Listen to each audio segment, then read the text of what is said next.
Alex Pantoja defends his belt versus incoming Kai ASAKURA, who's making his UFC debut in a title challenge.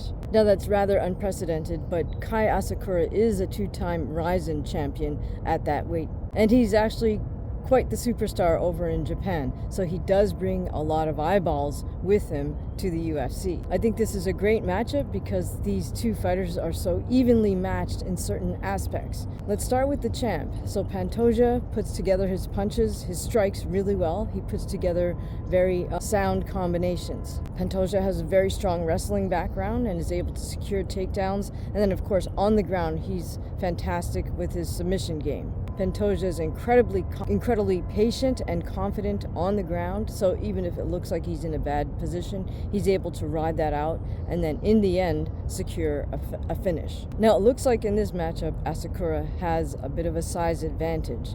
He's also very explosive, but more so with single strike counters.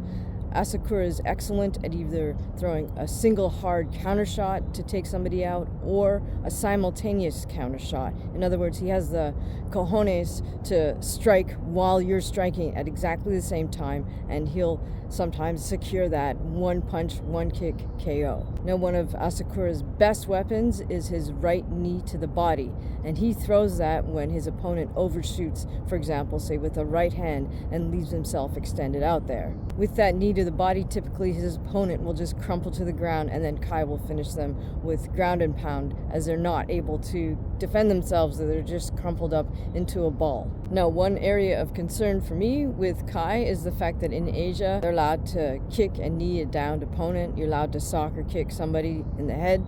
And I'm just curious, or just hopeful, that Kai has untrained himself from that habit. Otherwise, that could result in a DQ and a serious injury. Now, as the cliche goes, in this fight, the fans are the winners because both Alex and Kai are not afraid to throw down. You will not see them trying to just run around the cage trying to avoid each other. Both men are not afraid to take a punch in order to deliver a punch.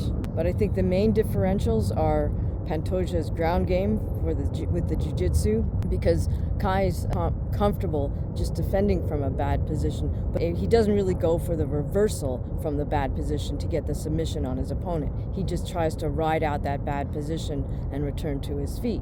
The one area of concern for Pantoja is that right knee to the body from Kai ASAKURA. Now, he doesn't typically throw it like a switch knee or a flying knee. He just throws it from being very planted. So, in my predictions, it could be Pantoja by a sub, it could be Kai ASAKURA with a one-strike KO, or, unfortunately for Kai, it could be a DQ against Kai if he does one of his soccer kicks while Pantoja's on the ground.